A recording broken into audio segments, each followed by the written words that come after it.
की बात तो ये है कि आज इस कालजयी साहित्यकार स्मरण श्रृंखला में आज हम साहित्य के उस छोटी सी धारा की तरफ आ गए जो जन साहित्य हुआ करता था, लोक साहित्य हुआ करता था। बड़े बड़े कवियों को हमने स्मरण किया जिन्होंने मजदूरों के लिए लिखा, किसानों के लिए लिखा, गांव के लिए लिखा। परंतु हम में से इतने सज्जन बैठे हुए हैं कि आप बता सकते हैं कि उनके साहित्य को उन गांव वालों ने, उन किसानों ने, उन मजदूरों ने जिनके लिए लिखा, जिनकी पीड़ा उन्होंने व्यक्त की, उन तक पहुंचा। क्यों? क्योंकि ये सब बड़े मंच का साहित्य लेखन है महोदय। जमीन से जुड़ा हुआ व्यक्ति जब साहित्य लेखन करता है तो उसका सारा का सारा जो परिवेश है वो उसका परिवार जैसा हो जाता है और वो लोक से जुड़ा हुआ है।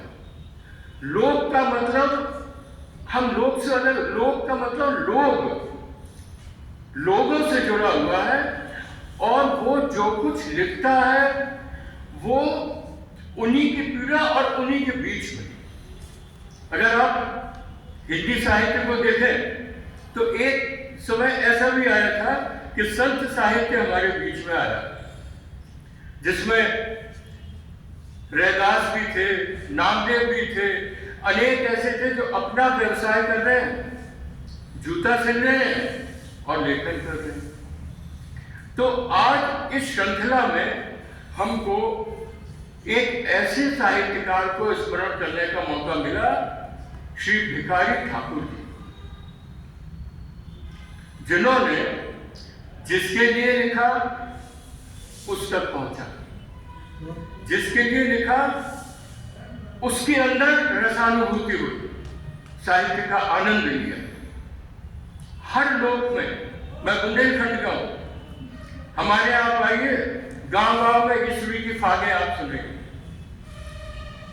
जगनी का आना गांव गांव में पढ़ा जाता। क्यों?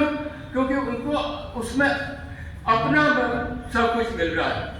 उनको लग रहा है कि तुम्हारी इसमें हमने कुछ अपना सा पाया, उसी को हम कविता कहते हैं। कहते हैं जो गमई गांव की भाषा में हमने अपनों जी बहलाओ, सुख दुख के इन मीठे बोलन में तुमने कछु अपनों सो पाओ।